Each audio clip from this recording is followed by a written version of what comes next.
परमेश्वर की स्तुति हो। प्रभु अच्छा है।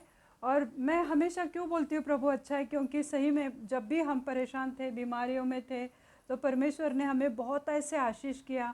हमें परमेश्वर ने हर एक मुश्किलों से बाहर निकाला है। इसलिए मैं हमेशा धन्यवाद करती हूँ परमेश्वर को। और मैं धन्यवाद देती हूँ कि आज जो भी सांस हम ले रहे, हम जो भी खाना खाते हैं या कपड़े ओढ़ते हैं, वो सब उसकी करुणा है, उसकी महिमा है, उसके वजह से हम करते हैं। इसलिए मैं हमेशा कहती हूँ कि प्रभु अच्छा है।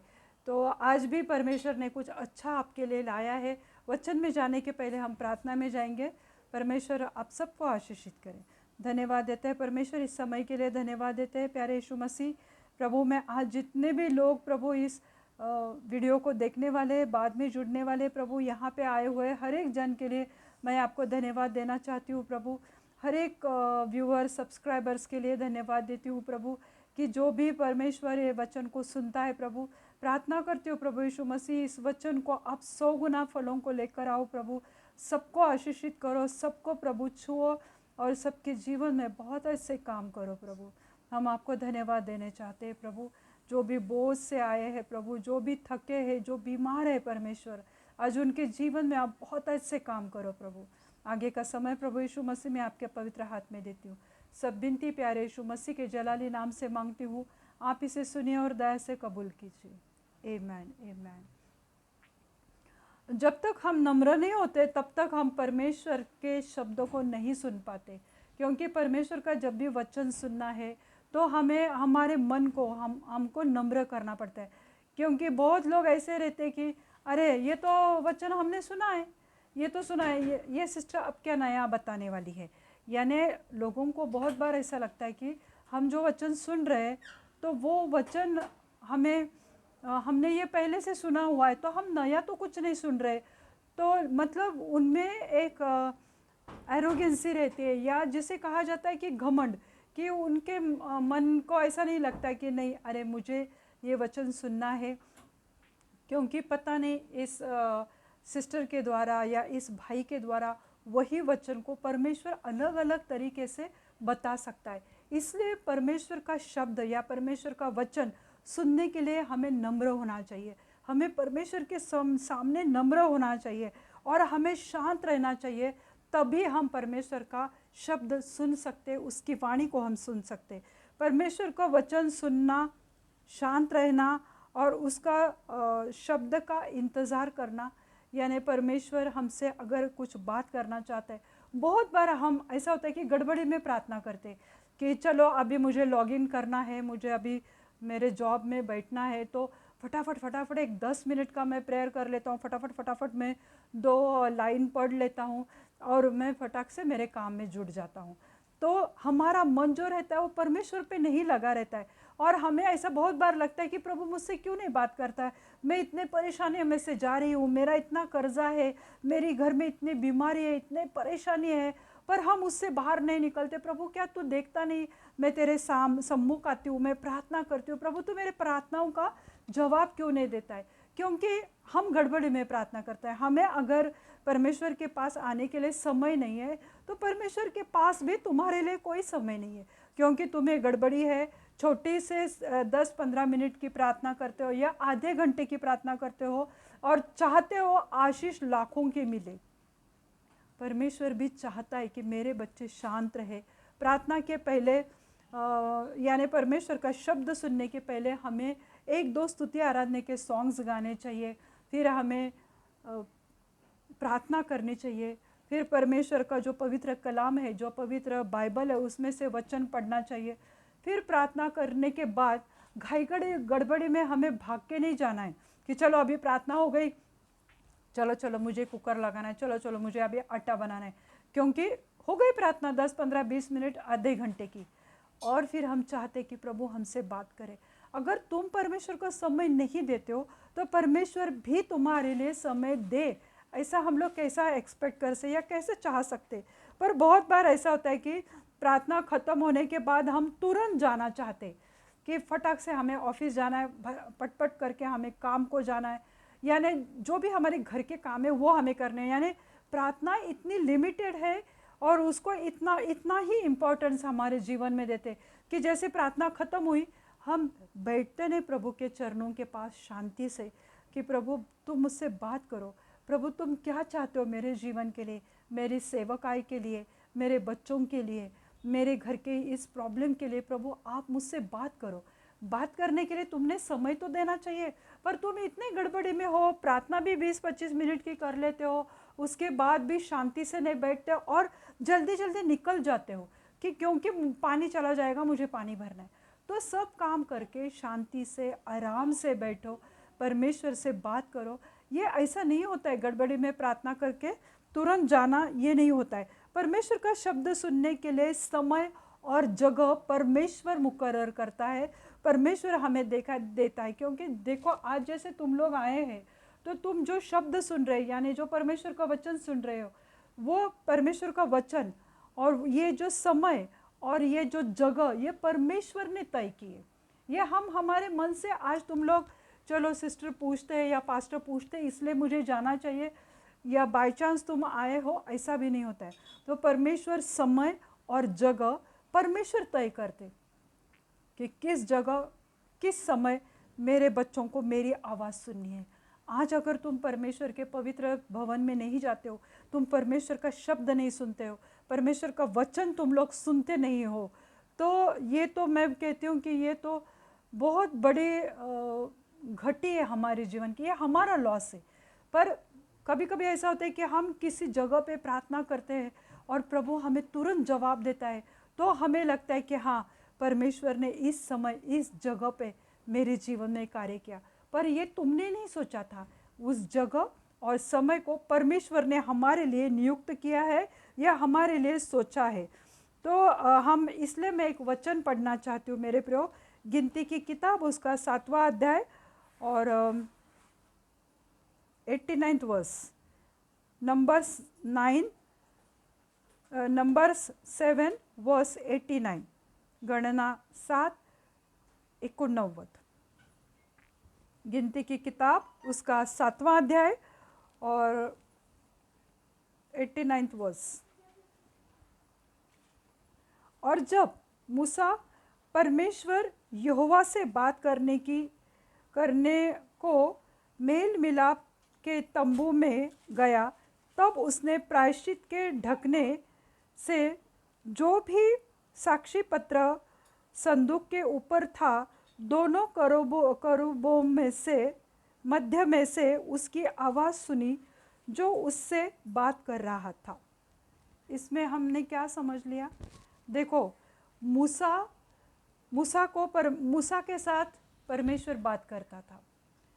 परमेश्वर की आवाज़ सुनना ये बहुत बड़ी बात है।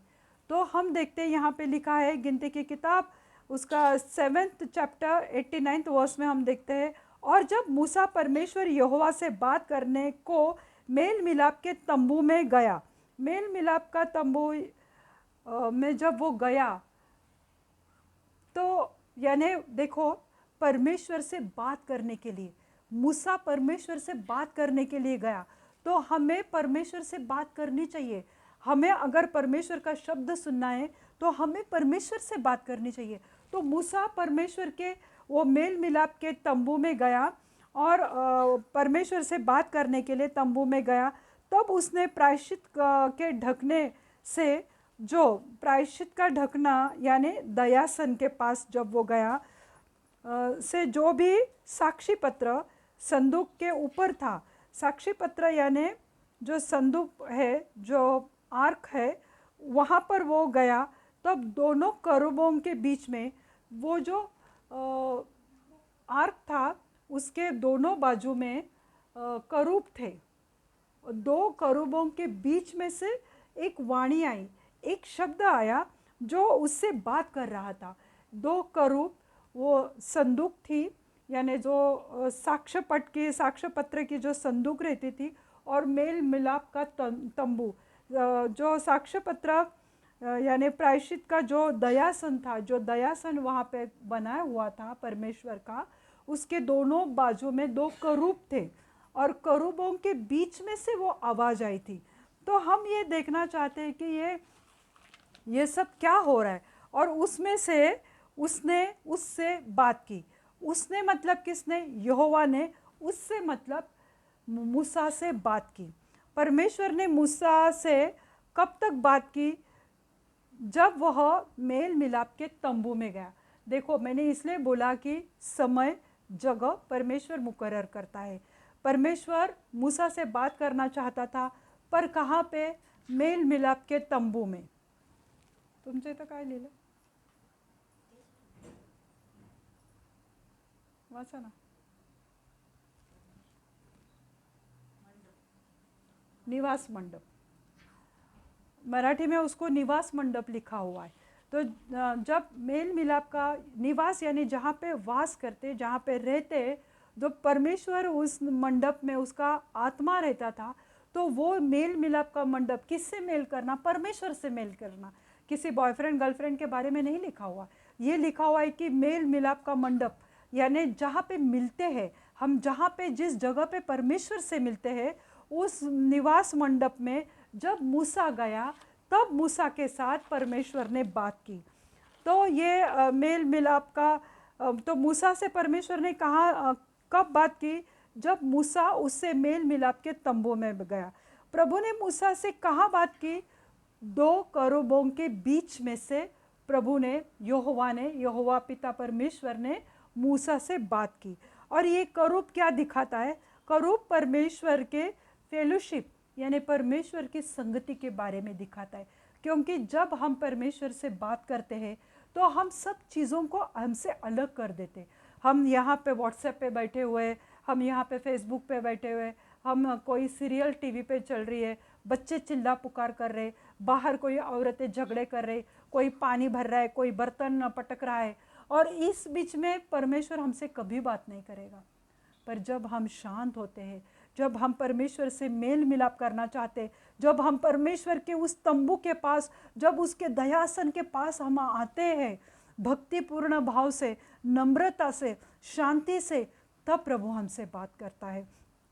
तब मूसा ने वो करूब में से बात किया। वो करूब ये दिखाता है परमेश्वर के, यानी परमेश्वर के साथ फेलोशिप, परमेश्वर के साथ संगति करना। और वो जो साक्षी पत्र था वो एक वेदी है जहाँ पर पापों के लिए भेड़ या बकरी का अर्पण किया जाता है, या उसकी बलि वहाँ पे होती है। क्यों किया जाता है? ये जो मैंने बोला, जो आर्क था, साक्षी पत्र था, जो एक वेदी वो मेल मिलाप के तंबू में बनाई गई थी, जिसके दोनों तरफ करूब बनाए हुए थे। और वो जो वेदी थी, वो जो मेल मिलाप के तंबू में, परमेश्वर के भवन में, परमेश्वर के घर में जो वेदी बनाई गई थी, जो करूब थे, उसके बीच में से परमेश्वर बात कर रहा था। किसके साथ? मूसा के साथ।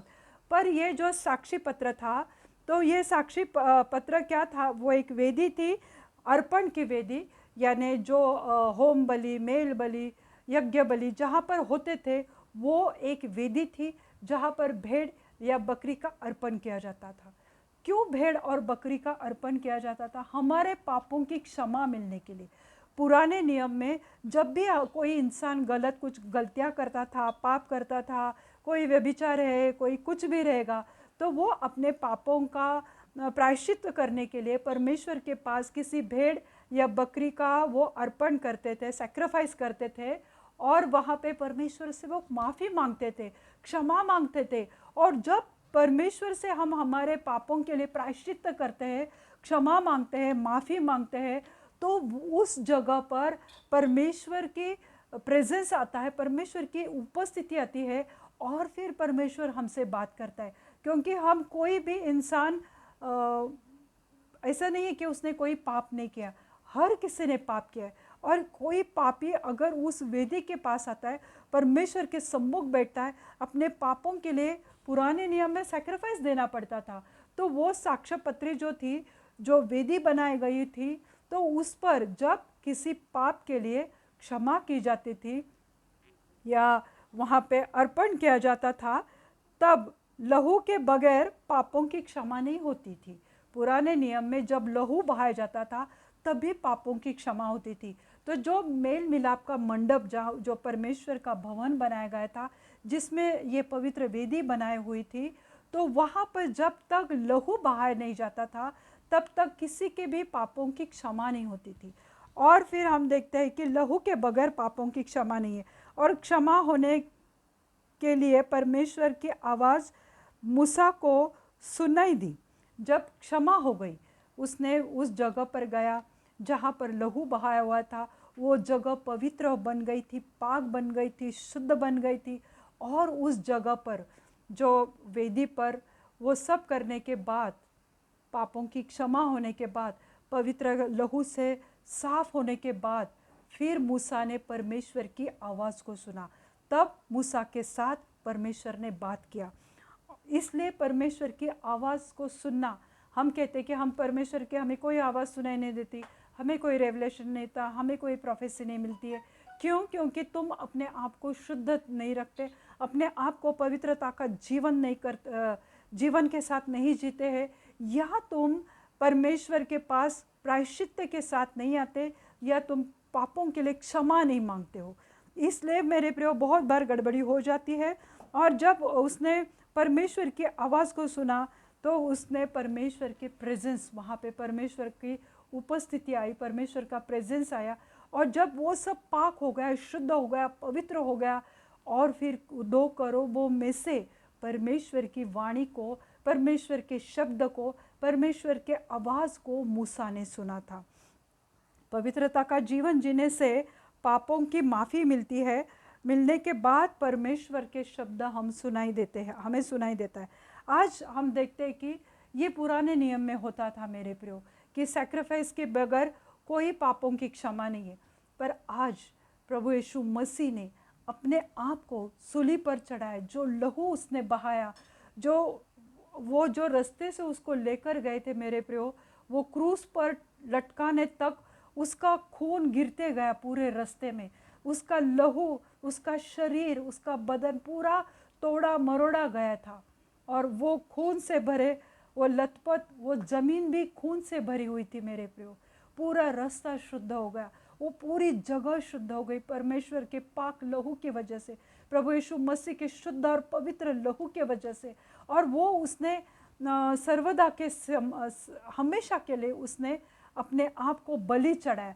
तो अब हमें इस रीति से जब भी हमें परमेश्वर के वेदी के पास आना है, परमेश्वर के सम्मुख आना है, परमेश्वर की आवाज़ सुनना है, या परमेश्वर की प्रार्थना में बैठना है, तो हमें कोई भेड़ या बकरी का बलिदान करने की आवश्यकता नहीं, क्योंकि हमारे लिए बलिदान का मेमना है प्रभु यीशु मसीह बन गया। प्रभु यीशु मसीह वो भेड़ है, या प्रभु यीशु मसीह वो बकरी बन गए कि जिसका बलिदान हमारे लिए हुआ। और जब हम प्रभु यीशु मसीह के लहू से अपने आप को धोकर शुद्ध करते, पापों की माफ़ी मांगते, क्षमा मांगते हैं, और शांत रीति से शुद्ध और पाक बनकर, पवित्र पवित्र बनकर, पवित्र यीशु मसीह के चरणों के पास जब भी हम बैठते हैं, प्रार्थना करते हैं, और जब प्रार्थना होने के बाद शांति से बैठते हैं, नम्र होते, तब प्रभु हमसे बात करता है। गड़बड़ी में प्रार्थना की 10-15 मिनट की, और फिर हालेलुया प्रेज़ द लॉर्ड करके निकल गए डब्बा लेके काम को, लॉगिन किया फटाफट। प्रभु हमसे बात कैसे करेगा? क्योंकि हमने, प्रभु चाहता था कि तुमसे बात करे, प्रभु तुम्हें कुछ निर्देश देना चाहता था, तुम्हारे जीवन के लिए जो भी योजना है वो बताना चाहता था। प्रभु आने वाला था, पर तुम निकल गए, प्रभु की बात उधर की उधर ही खत्म हो गई। बहुत बार हम ऐसे करते, इसलिए हमें नम्रता से रहना बहुत ही अत्यावश्यक होता है। जब हम अपने आप को प्रभु यीशु मसीह के पवित्र लहू से धोकर शुद्ध करते हैं, तो हमें गुनाहों की माफ़ी मिलती है। इसलिए हम हमेशा कहते हैं कि प्रभु अपने पवित्र लहू से हमें धोकर शुद्ध कर, क्योंकि हम रोज़ कुछ ना कुछ लोग गलती तो करते ही रहते। तो इसलिए जब भी हम क्षमा मांगते हैं, तो हमारा जो सोल है, हमारा जो आत्मा है, तो वो एक्टिवेट होता है, यानी उसको चालना मिलती है, यानी वो काम करने लगता है। जब परमेश्वर का प्रेजेंस आता है, कब आता है परमेश्वर का प्रेजेंस? जैसे मूसा मेल मिलाप के मंडप में गया और उसने बलि चढ़ाया, वो जगह जब शुद्ध हो गई और वो शांति से बैठा, परमेश्वर ने उससे बात किया। जब भी हम ऐसे इस रीति से परमेश्वर के सम्मुख आते हैं, तो प्रभु हमारा जो सोल है, हमारा जो आत्मा है, वो परमेश्वर के आत्मा से जुड़ जाता है, और हमारे आत्मा को एक चालना मिलती है, हम एक्टिवेट हो जाते हैं। तब हम परमेश्वर के वाणी को सुन पाते हैं और समझ पाते हैं। जैसे कि आज तुम वचन सुन रहे हो, पर तुम वचन सुन रहे हो, इधर मोबाइल देख रहे हो, उधर कुछ तो चल रहा है, तो तुम्हें कुछ भी समझ में नहीं आएगा। आज भी तुम यहाँ पे बैठे, पर अगर तुम्हारा मन कहीं और भटका हुआ है तो तुम यहाँ पर बैठकर भी परमेश्वर के वचन को समझ नहीं पाएंगे, परमेश्वर की वाणी को, उसके आवाज़ को नहीं सुन पाएंगे। पर आज अगर तुम ध्यान से देखोगे, सुनोगे, और सुनना, इसलिए पिछली बार भी मैंने कहा था कि सुनना बहुत आवश्यक है। जब तक हम सुनते नहीं तब तक हम परमेश्वर के वचन को समझ नहीं पाते हैं। जब हमारा आत्मा एक्टिवेट होता है तब परमेश्वर की आवाज़ को हम सुन पाते हैं, परमेश्वर के वचन को, परमेश्वर के कलाम को हम जान पाते कि प्रभु मेरे साथ इसके द्वारा क्या बात करना चाहते हैं। इसके लिए हम देखेंगे पहले राजे उसका 19वां अध्याय और 4वां वचन। 1 किंग 19 चैप्टर और 4वां अध्याय। 1 किंग 19 वर्स 4।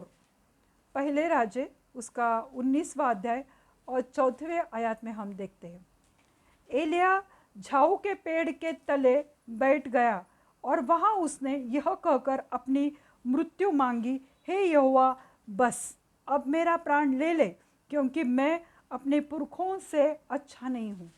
एलिया जो था वो परमेश्वर का बहुत बड़ा भविष्यवक्ता था, पर उसके जीवन में इस तरह की कठिनाई आई थी और वो जीवन से हार चुका था। जो परमेश्वर की योजना उसके लिए सिद्ध योजना थी, उसने गिव अप कर दिया था, क्योंकि जो इज़बेल थी, अहाब राजा की वाइफ, वो क्वीन थी। अहाब राजा था तो उसकी वाइफ तो क्वीन ही रहोगी। तो उसने, जो परमेश्वर के भविष्यवक्ता थे, तो उनको उसने मार डाला था। सिर्फ एलिया बच गया था और एलिया अपनी जान बचाकर यहाँ वहाँ भाग रहा था। पर मैं एलिया को लगा कि अब तो मैं मरने वाला हूँ, तो उसने परमेश्वर से मृत्यु मांगी। वो उसने गिव अप कर दिया। उसे लगा कि अब मैं आगे नहीं बढ़ सकता हूँ। तो उसने एलिया झाऊ के पेड़ के तले बैठ गया और वहाँ उसने यह कहकर अपनी मृत्यु मांगी। उसने परमेश्वर से कहा, हम भी बहुत बार जब थक जाते हैं अपने परेशानियों से जूझकर, लड़कर, या अपनी बीमारियों से, या अपने कर्जों से, घर के हालातों से, तब हम कहते हैं कि प्रभु इससे बेहतर है कि मैं मर जाऊँ, मुझसे नहीं हो रहा है, मुझसे बच्चे संभाले नहीं जा रहे, मैं अपने पति से नहीं एडजस्ट कर पा रही हूँ, मैं अपनी पत्नी के साथ नहीं निभा पा रहा हूँ, प्रभु इससे तो बेहतर है कि मैं मर जाऊँ। तो बहुत बार लोग ऐसा कहते हैं कि मैं मर क्यों नहीं जाता हूँ, मेरी ये लंबी बीमारी है, मुझे कैंसर हुआ है, मैं बीमारी से उठ नहीं रहा हूँ, मुझे एड्स है, बहुत बड़े बड़े बीमारियाँ हैं। लोग थक जाते हैं, परेशान हो जाते हैं और वो कहते हैं कि परमेश्वर ये बीमारी से झगड़ने के बजाय मैं मर जाना बेहतर हूँ, मर जाना मैं पसंद करता हूँ। बहुत बार हम लोग ऐसा ही कहते हैं। एलिया भी इतना बड़ा भविष्यवक्ता था, फिर भी उसने परमेश्वर से अपनी मृत्यु के लिए दुहार की।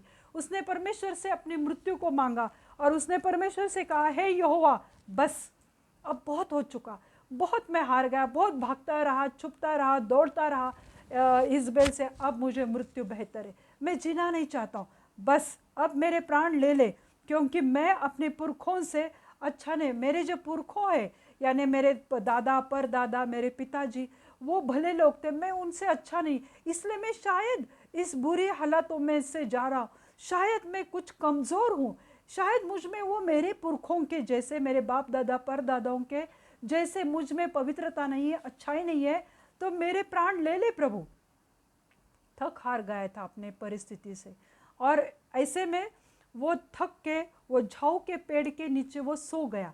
जब वो सो गया तो वहाँ पे परमेश्वर ने, यहोवा परमेश्वर ने एक पवित्र स्वर्गदूत को भेजा, और वो सोया हुआ था तो पवित्र स्वर्गदूत ने उसको छुआ और उसे जगाया, और पवित्र दूत ने उसे कहा कि देख, तेरे लिए पके हुए रोटी और सुराही भर के पानी रखा है, तो उसे खा और पी। दूत ने बोला कि इसे खा और पी, तो वो हड़बड़ा के नींद में से उठ गया। कौन? एलिया। और उसने वह रोटी देखी, वो ऐसे कच्ची रोटी नहीं थी, जली हुई, अच्छे से पकी हुई रोटी, और वहाँ पे एक सुराही भर के पानी था। फिर उसने वो रोटी को खाया, वो पानी पिया और वो सो गया। उसे दोबारा नींद आ गई।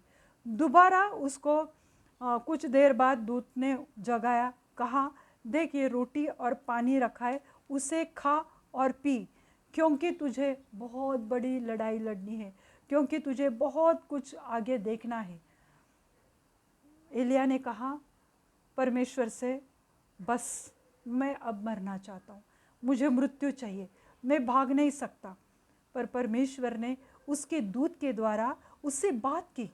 जब हम परमेश्वर के शब्द को सुनते हैं मेरे प्रियो, तो हमें वो करना भी चाहिए। अगर प्रभु तुम्हें कहता है कि पवित्रता का जीवन जो, तो हमें जीना चाहिए। हम नहीं जीते हैं तो हम मुश्किलों में पड़ते हैं। अगर प्रभु कहता है कि तुम मेरे ऊपर भरोसा करोगे तो तुम अद्भुत कामों को देखोगे, पर हम भरोसा ही नहीं करते, हम विश्वास ही नहीं करते, तो कैसे हम परमेश्वर के अद्भुत कामों को देखोगे।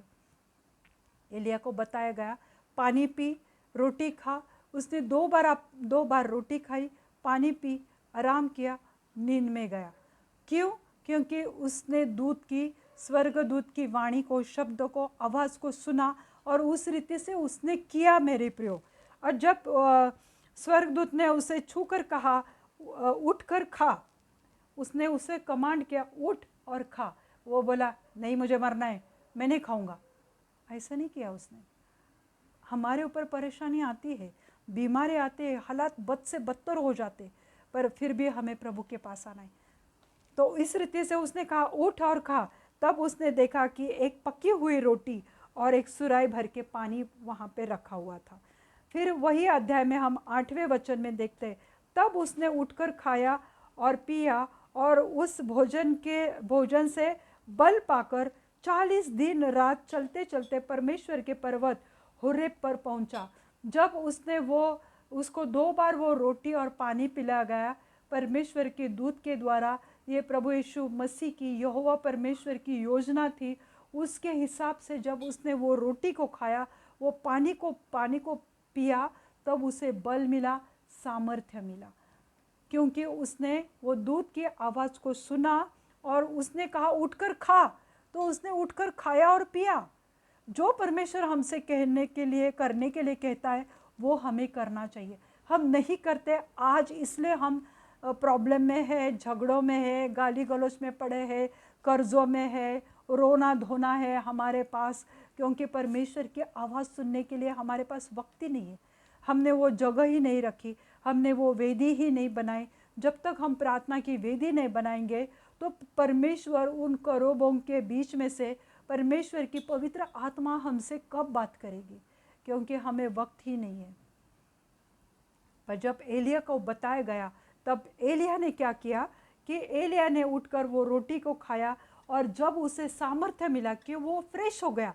वो रोटी एक सादी आम रोटी नहीं थी, भले वो अच्छे से बनाई हुई पकी हुई रोटी थी, पर वो स्वर्ग से उसमें सामर्थ्य प्राप्त की गई वो रोटी, और सामर्थ्य से भरा हुआ वो पानी था। वचन है जो परमेश्वर का जीवित पानी है। जब हम परमेश्वर के वचन को पीते हैं और खाते हैं तो हम सामर्थ्य बल को प्राप्त कर लेते हैं।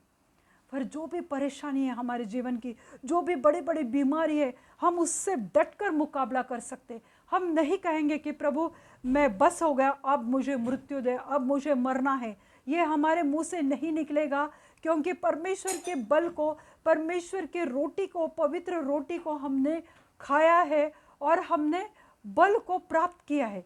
जब हम परमेश्वर के बल को प्राप्त करते हैं तब परमेश्वर की आत्मा हमारे जीवन में बहुत अच्छे काम करने लगती है मेरे प्रियो। तब उसने देखा कि पकी हुई रोटी और एक सुराही भर के वहाँ पे पानी था। तो ये पकी हुई रोटी और सुराही क्या दिखाता है कि परमेश्वर के द्वारा हमें बल मिला है, परमेश्वर के द्वारा हमें सामर्थ्य को मिल गया है। जब हम उस सामर्थ्य को पा लेते हैं तब हमें जान आती है, तब हम बीमारियों से लड़ सकते, हमारे परिस्थितियों से हम लड़ सकते हैं, क्योंकि हमने परमेश्वर के पवित्र पानी को पिया है। परमेश्वर का पवित्र पानी मैंने पहले बताया क्या है, परमेश्वर का पवित्र कलाम है, परमेश्वर का वचन है। जब हम पढ़ते हैं, कभी कभी हम निराश होते हैं हमारे जीवन में, हमारे हालातों से, हमारे घर की परिस्थितियों से, और हम पवित्र बाइबल जब हम खोलते हैं तो परमेश्वर का इतना अद्भुत और वचन हमें सुनाई दे पढ़ते हैं तो एक जान आती है, एक उम्मीद आती है और बहुत अच्छा लगता है। परसों मेरे पास एक सिस्टर आई थी और वो बहुत दुखी कष्टी थी, क्योंकि उसके घर के कुछ रिश्तेदारों ने उन्हें बहुत दुख दिया था, दर्द दिया था। मैंने बोला सिस्टर मुझे पता नहीं कि मैं आज आपके लिए क्या वचन निकालूं, और मैंने जस्ट ऐसे बाइबल खोला तो जब मैंने वो वचन पढ़ा इतना सुंदर, मैंने बस खोला, मैंने कुछ सोच समझकर वो वचन नहीं निकाला था, पर जब वो वचन खोला तो वो जगह पे लिखा हुआ था कि तू मेरा चुना हुआ है और तू मत डर, मैं तेरे साथ हूँ, तू मत डर, मैं तेरे संग हूँ, तू पवित्र ठहराया गया है। यानी उसके रिश्तेदारों ने तो उसे निकम्मा और नकारा, पर परमेश्वर का वचन कह रहा था कि तू पवित्र है, मैंने तुझे पवित्र किया है, तू मत डर क्योंकि मैंने तुझे चुना है, मैंने तुझे मनुष्यों के सामने ही नहीं पर राष्ट्रों को वचन सुनाने के लिए मैंने तुझे चुना हुआ है। वो बहन इतनी खुश हो गई, इतनी आज़ाद हो गई अपने दर्द से, जो अपमान से वो यहाँ पे आई थी, जो अपमान उसके साथ हुआ था, वो एकदम आज़ाद हो गए मेरे प्रियो। तो इस रीति से परमेश्वर का कलाम, परमेश्वर का वचन हमसे बात करता है, पर हमें शांत रहने की आवश्यकता है। गड़बड़ी में हड़बड़ी में हमें वचन सुनना है, फटाफट फटाफट अभी चलो चलो चलो जाना है, खाना बनाना है, और हमारा आधा ध्यान लोगों का बस पकड़ने की है, हमें जल्दी घर जाना है, हमें रिक्शा नहीं मिलेगी, तो परमेश्वर का वचन वहाँ वहीं पर ख़त्म हो जाता है। हमें शांत रहना है, हमें नम्र रहना है, क्योंकि मैंने देखा कि कुछ लोग अपने आप को इतने ज्ञानी समझते, टैलेंटेड समझते, अरे ये वचन तो मुझे पता है तो ये सुनने का और मुझे क्या फ़ायदा मिलेगा इससे, पर पता नहीं इसके द्वारा परमेश्वर तुमसे कुछ अलग बात करेगा। तो इसलिए हमें नम्र होने की आवश्यकता है। कोई लोग वचन सुनते हुए भी उनका ध्यान नहीं रहता है, इधर उधर देखते रहते, प्रार्थना चालू रहती, आंखें खुले रह के देखते दूसरों को, कौन कैसे कर रहा है, हाथ जोड़ा है, क्या किया है। अगर आंखें खुले रहकर तुम लोगों को देख रहे तो परमेश्वर तुमसे कैसे बात करेगा। हमें नम्र होना चाहिए मेरे प्रभु, हमें शांति से बैठना चाहिए, प्रभु तुमसे बात करना चाहता है। और फिर उसने जब वो रोटी को खाया और वो पानी को पिया तो उसने नया बल को पाया मेरे प्रियो। परमेश्वर की आवाज़ सुनकर उस रीति से करने से हमें नया बल प्राप्त होता है और हमें सामर्थ्य प्राप्त होता है। तो मेरे प्रियो, परमेश्वर की आवाज़ सुनना बहुत आवश्यक है। हमें इसलिए हमें शांत रहना है, हमें पवित्रता का जीवन जीना है, हमें नम्रता रखनी है, और परमेश्वर हमसे बात करता है। जैसे एलिया के साथ हुआ, एलिया के साथ परमेश्वर ने बात की। हमने देखा कि मूसा के साथ जब वो मेल मिलाप के तंबू में आया, यानी मेल मिलाप यानी परमेश्वर के भवन में आना, परमेश्वर के संगति में बैठना, जहाँ पे परमेश्वर का वचन होता है, सच्चा वचन, जहाँ पे एक अच्छा वचन सुनाया जाता है, सच्चा वचन जब सुनाया जाता है, उस जगह पर जब हम जाते हैं और वचन को सुनते हैं तो परमेश्वर और वचन के अनुसार चलने की कोशिश करते हैं तो परमेश्वर हमारे जीवन में कार्य करता है। मैंने लास्ट टाइम भी बताया था कि अगर हम शुगर कोटेड यानी चीनी से बनाया हुआ अगर वचन की बस मीठा मीठा वचन सुनेंगे, हमें कोई पाप के बारे में नहीं बताएंगे, तो हमें भी अच्छा लगता है कि तुम आज़ाद हो, एंजॉय करो, मज़े करो, लाइफ दिया है परमेश्वर ने, बस मज़े करो। मज़े करते करते कब नरक में जाएंगे हमें पता ही नहीं चलेगा। आज परमेश्वर ने हमें समय दिया है कि हमारे पापों से तौबा करें, परमेश्वर की ओर आए, मेल मिलाप करें परमेश्वर के साथ। जैसे मूसा गया था और उससे वो सैक्रिफाइस की वेदी के पास पहुंचा, परमेश्वर की प्रेजेंस वहाँ पे आई और परमेश्वर ने उससे बात किया। आज तुम चाहते हो कि परमेश्वर तुमसे बात करे तो तुम्हें उस मेल मिलाप की जगह पर, उस वेदी पर, उस ऐसी जगह पर जाना चाहिए जहाँ पे सच्चा वचन सिखाया जाता है। मैंने पहले भी बोला, समय और जगह परमेश्वर तय करता है। आज तुम लोग यहाँ पर आए हो तो इस जगह को और इस समय को परमेश्वर ने तय किया था, इसलिए तुम यहाँ पर आए हो। और इसलिए मेरे प्यारे दर्शक जो तुम मुझे उस तरफ से देख रहे हो, मैं इस वचन को सुन रहे हो, परमेश्वर के इस समय को और इस जगह को परमेश्वर ने तुम्हारे लिए तय किया था। मैं विश्वास करती हूँ कि प्रभु ने इस वचन के द्वारा आज आपसे बात की। आइए हम प्रार्थना करेंगे। धन्यवाद देती हूँ परमेश्वर। प्रभु यीशु मसीह मैं आपको धन्यवाद देती हूँ।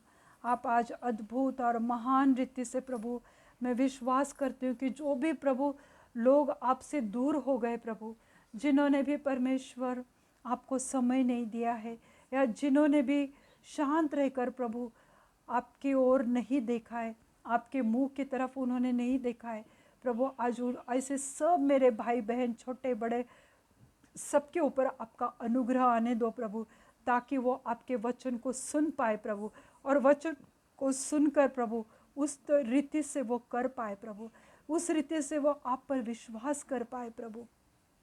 ऐसी कृपा, ऐसा अनुग्रह हर एक व्यूवर, सब्सक्राइबर्स और यहाँ पे आए हुए हर एक भाई बहन के ऊपर आने दो प्रभु।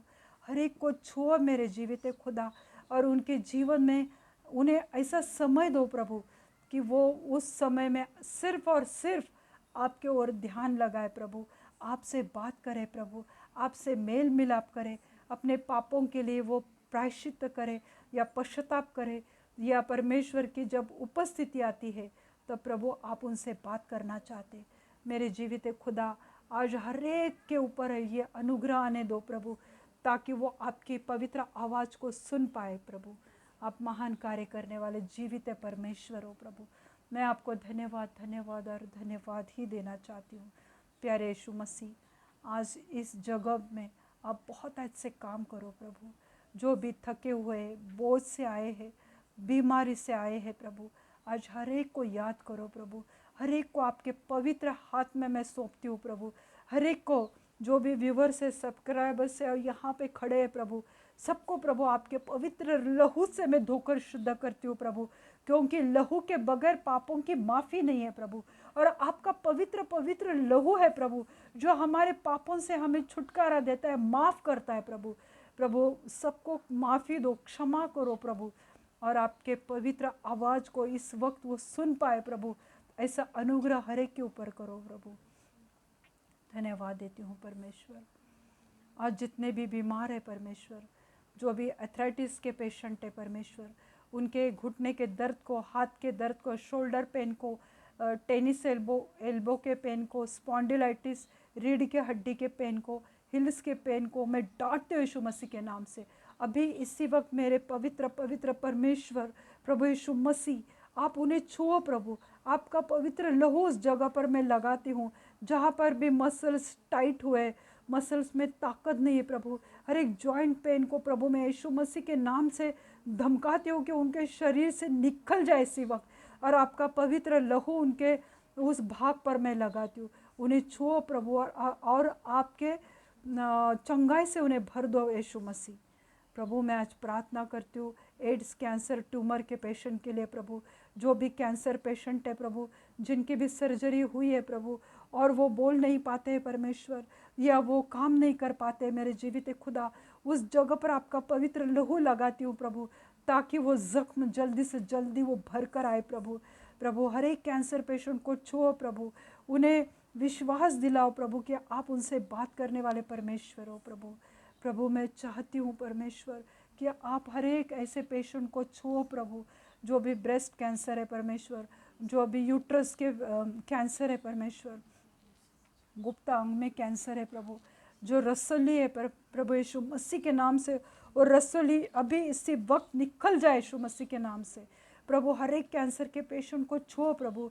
अगर किसी के शरीर में कोई लंप है या रसोली है या गांठ है, यीशु मसीह के नाम से अभी इसी वक्त वो पिघल जाए प्रभु, और उन्हें चंगाई दो प्रभु यीशु मसीह।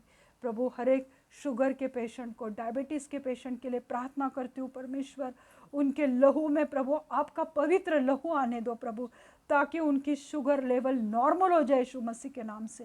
हर एक डायबिटीज़ पेशेंट को छुओ प्रभु इसी वक्त, और उन्हें चंगाई से भर दो प्रभु।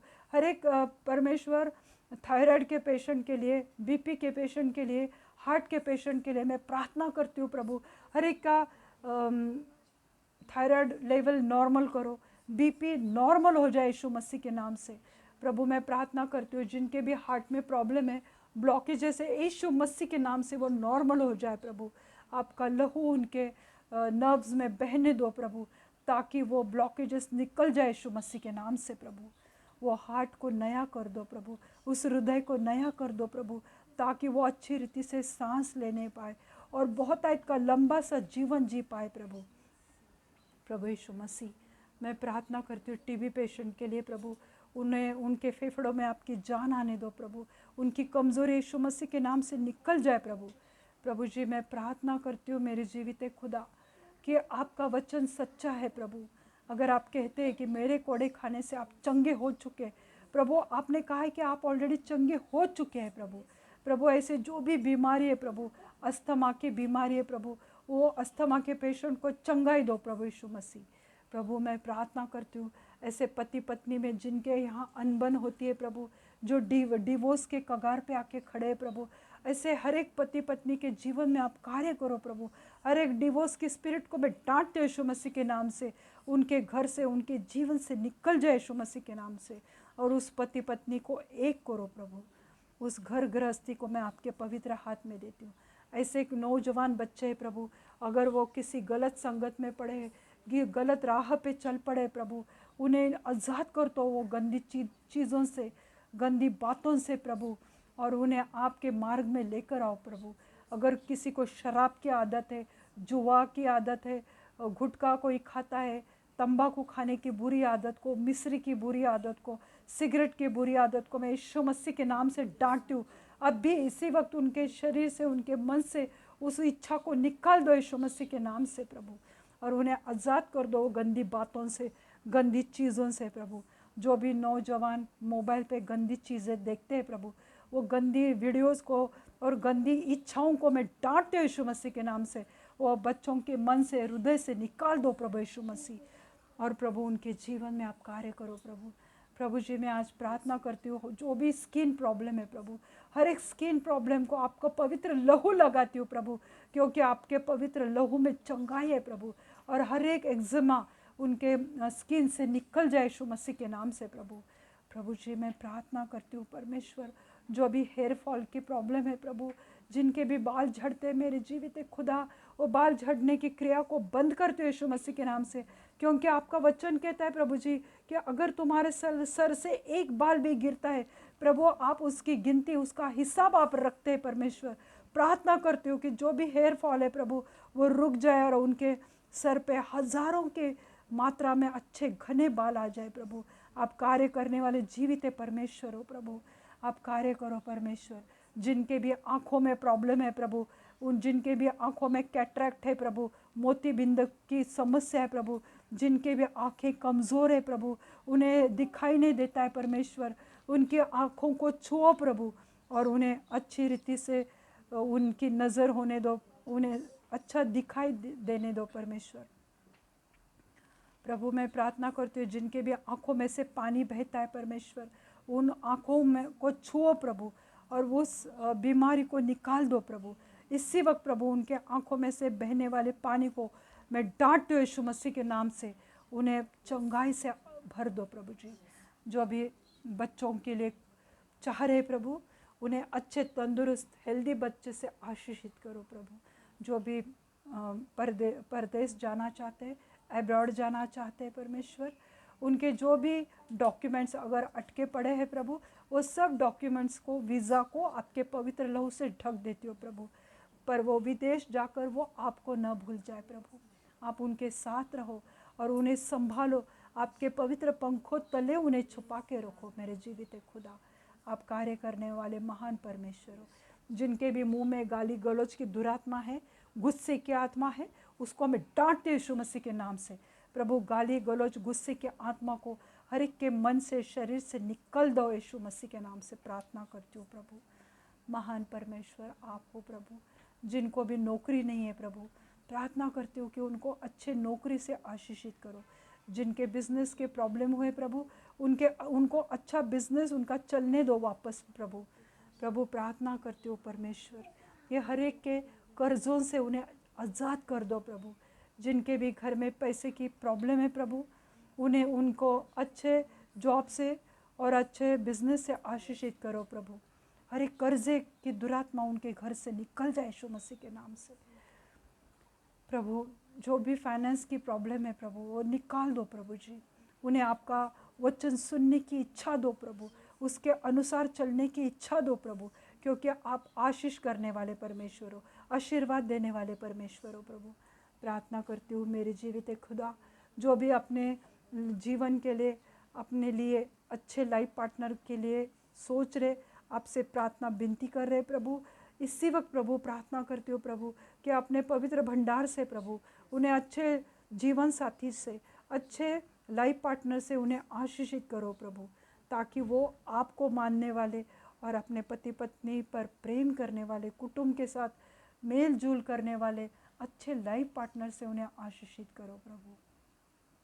धन्यवाद देती हूँ परमेश्वर, धन्यवाद देती हूँ प्रभु यीशु मसीह।